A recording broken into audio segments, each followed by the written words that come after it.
Okay, so we've dropped into, I think, what they call the Valley of the Giants.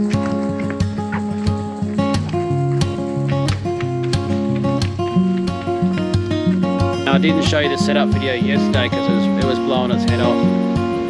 And obviously we're having a bit of a mission trying to set it up. It's actually going to be pretty windy here the next few days, the next 45 k's. Yesterday we got in us anywhere from 25 to 45 over the next few days.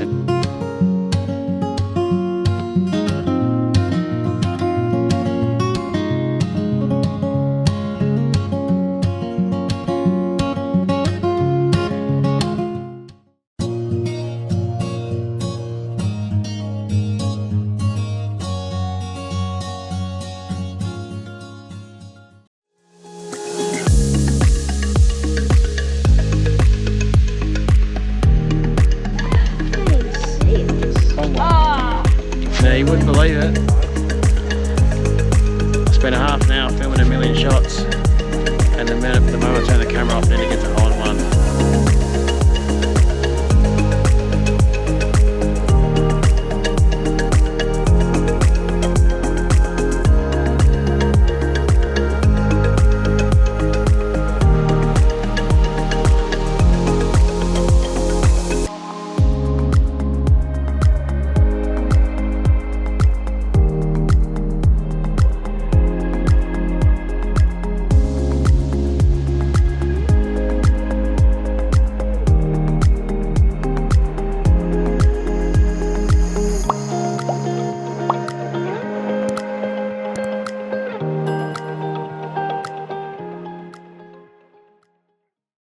Good morning. Just before we head out for the day, to sort of give you a quick rundown on how the camp has held up. We pretty windy here last night. This morning it's died down a little bit, but we had 45, 50k an hour winds all through the night. A bit blustery. One thing we have noticed when it's all tied down like this, we don't get a lot of flapping of the canvas. You know, like lots of some tents and things, depending on what material they are. You know, they are pretty noisy, but fortunately for us, with it, you know, all pegged down, not much noise at all. Now as you can all, you know, see through here, so all these held by that, and that does the job. And obviously we have the peg in the ground there, and I've literally just gone around and checked all these, and they're all still nice and tight. I haven't checked these yet, but again, it's all pretty tight there. The Velcro, again, that's Velcro the whole way up here. All up there, it's all Velcro. Goes up through there, and again, the top's all Velcro as well. Something you do need to make sure of is making sure when you put the annex up, that's done, because that one goes across the whole top there. If you don't have that right, you might get some water coming in again. Again, all this Velcro is fine. I haven't touched it. I haven't had to, which is nice. For anyone wondering what the annex is like in windy conditions, it holds up pretty well. The pegs they give you, actually I probably should show you that. Peg bag they give you, obviously it comes with all the ropes and everything in here. The ropes are like 8mm sort of marine twine, which is pretty good. These are the pegs they give you, supply with. They're actually super strong. I haven't actually bent any of these anywhere. You know, all in all, you know, it holds up pretty well in wind. Next few days going to be windy, aren't they? Yeah. As well, so you know, we'll sort of keep an eye on it, see how it goes. But so far so good. Anyway, we're out for the day. And where we're going first, the ice creamery, some mini golf for the kids, and then we're going to check out the Busselton jetty precinct as well. So we're hoping for a bit of a dip in the rain over the next around lunchtime, and we'll get the drone up and give you a look, because it's in the wind. It's pretty amazing. What I say? Rain. Dip in the wind. Yeah, it's not going to rain here. It's 36 degrees. But yeah, we should have a bit of a break in the wind around lunchtime. Hopefully, and I'll get the drone up and give you a look, because it's pretty nice.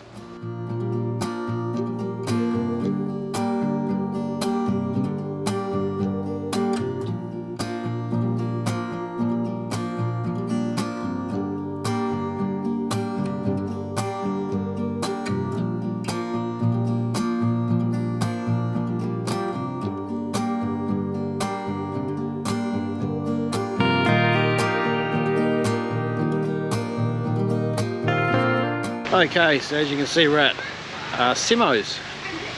Simo's an ice creamery. It's about or 20 minutes, sort of southwest of Busselton. So it's just actually south of Dunsborough, but we'll chuck it up on the map now. Pretty easy to get to, nice little drive down here. So we actually just finished a round of mini golf with Hurley. So he's seen it as he had 18 levels he was trying to smash through, and got through those pretty quickly, and everyone else is still at about level 4. But it's mini golf's optional here. It's a playground there now, which I'll sort of give you a quick look at. And you can see the jumper castle down the back there. But yeah, look, we've been here years ago. I can't remember when. But it's just a great place to, you know, grab an ice cream and just let the kids bloody run around here. It's all nicely grass, super green, and just a really nice area. And then obviously got some little rides here. Sort of see it just through here. But you know, it's a beautiful part of the world down here, that's for sure. And yeah, like if you're in the area, definitely a place to come down and check out with the kids. I'm not sure about the jump castles, if they're here all the time or they're just here for school holidays. I can't even see this. No, you wouldn't believe it. I spent a half an hour filming 1 million shots, and the moment I turn the camera off, Nina gets a hole in one. If it didn't happen on camera, did it really happen? Yep. Oh, just do it again. It's easy.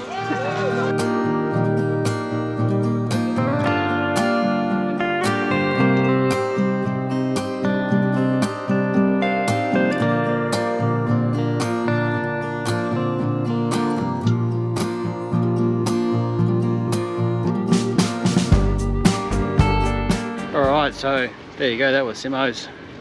It's a beautiful bloody spot. So, good day, good spot to take the kids, take the picnic blanket and a little picnic basket.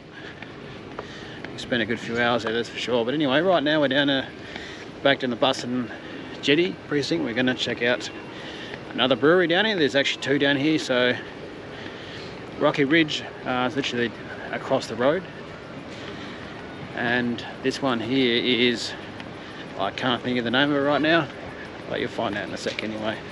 But anyway, the Rocky Ridge one is obviously quite small. You can book table there. They do burgers and chips and those types of things. But this one here, again, we tried to book. It only takes so many bookings to allow for walk-ins, which is why I'm sort of rushing there a bit now. And anyway, before I get there, I just chucked the joint up for a sec here. I'll give you a quick look at that, and when you come back to me, we are in the brewery, showing a couple of beers.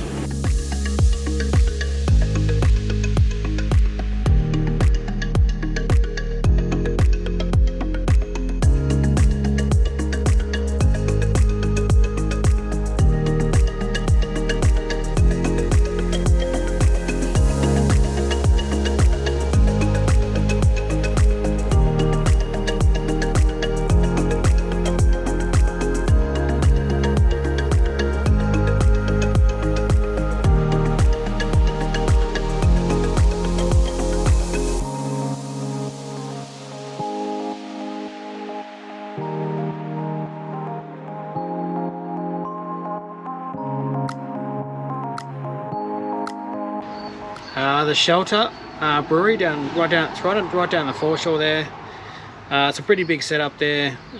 Don't have the range of beers that the Rocky Ridge Brewery does, so something to consider if you're looking at the 2, or just go to the 2 anyway and try them out. But then you had 3 full strength beers, a couple of light beers, cider, and there's another sort of sour beer as well, and had like an Indian Red Ale. And the food was pretty reasonable as well, so pretty big, impressive setup there. And you know, I didn't want to film too much there, but yeah, definitely recommend it, that's for sure.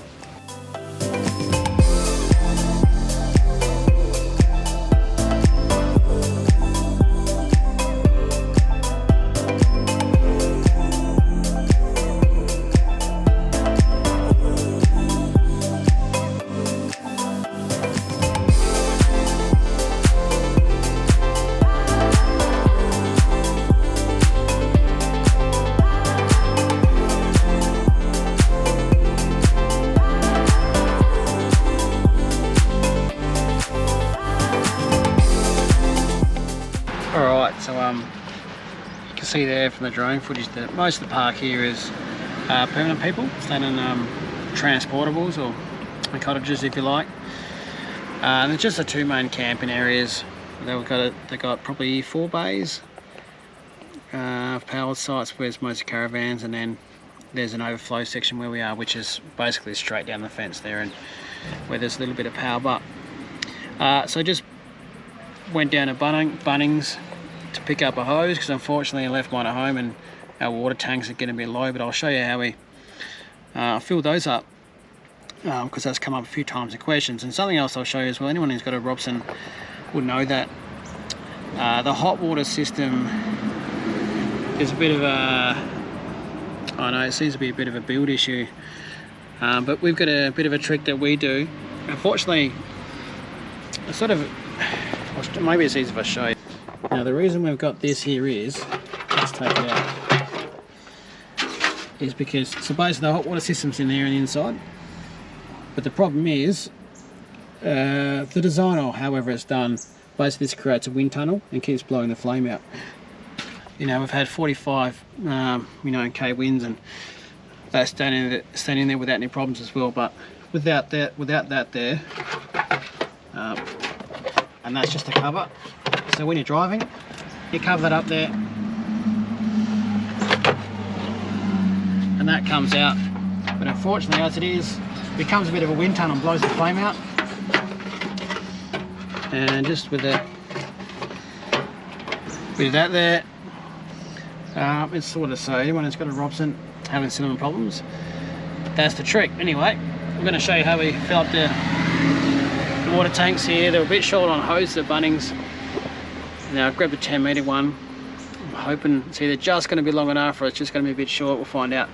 But the water tanks here, obviously you've got the rear tank, which is this one here, and the front tank's there. So all I do is get a key in it. I'll just show you how I do that in a sec. And when it comes to hoses, you know, buy whatever quality you think you need. I just bought a cheapish one, but we don't need one too expensive, because we don't normally drink the water out of the tanks anyway. I guess that's probably, why you might make sure you got a grey water hose and then a drinking water hose. But we normally buy bottled water anyway, big bottles. So that's why we just sort of went with one that sort of is just going to stay in the camper and and not bloody break up over time.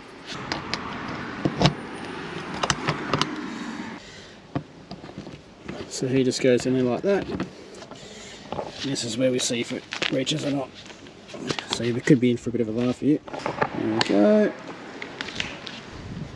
Looks like we just snuck it.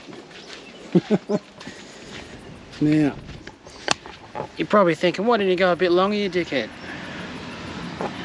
The reason being, then you had, other than this was a 30-metre hose, which is way too long. And normally any place you park, there's normally a water tap pretty close to where you are anyway.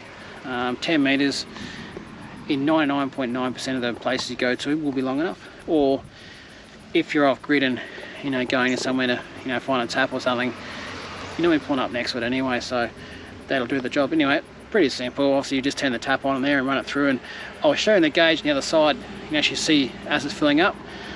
Alternatively, you just run it until water starts spitting out, and I'll show you that as well. So I'll show you both methods, and you can decide what's best for you.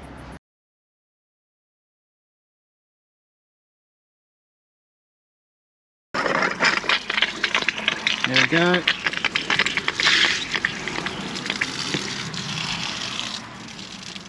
There we go, that one's full there. So all I do is obviously just bend that one there, chuck it back in there, turn the key and that's locked. And like I said, it was pretty tight for that one. We might not have enough to reach this actual bloody spot here.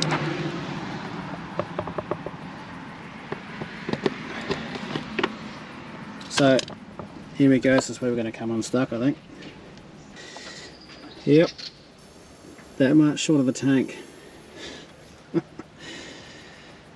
Well, that'll have to do it for this bit.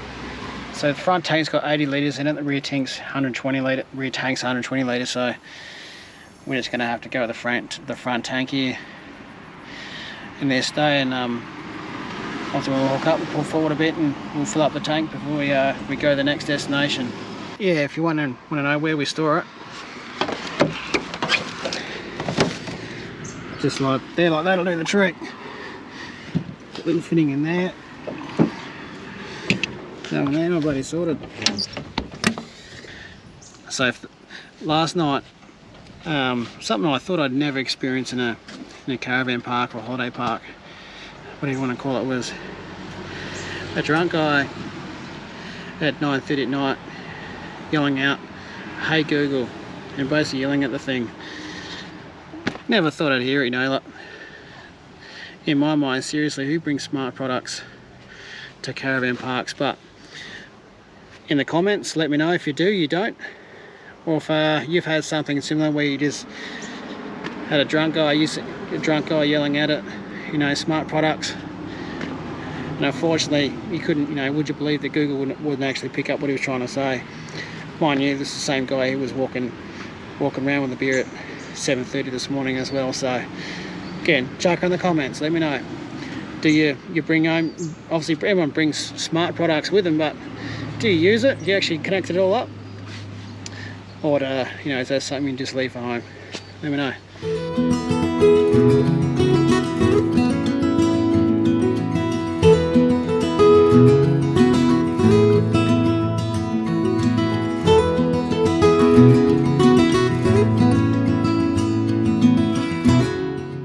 Alright, so we decided to come out after lunch and have a look at Meelup Beach, which is, well, it's about a 30-minute drive, give or take 5 minutes, up the coast from Dunsborough. This is in the, yeah, it's actually a sanctuary zone here. There's no fishing or boating, so it's a nice little protected area, and there's quite a few people here. But yeah, if you're looking for a nice beach sort of out the way, then check it out. But anyway, it's going to change over some GoPro bits here, and I might get the drone up a bit and give you a look.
That was Meelup Beach, which was pretty nice. It's pretty well set up there. They got toilets there. Sorry if it's windy. They've got toilets there, showers to wash off and everything, so it's pretty well set up there. A decent sized car park as well, so getting in there wasn't too many problems. But anyway, we've driven, while we're up here in Cape Naturaliste, went up here to the Eagle Bay Brewery, which we'll chuck on the map now and get an idea of where we sort of venture to. And let's see what their beer's like.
different caravans and.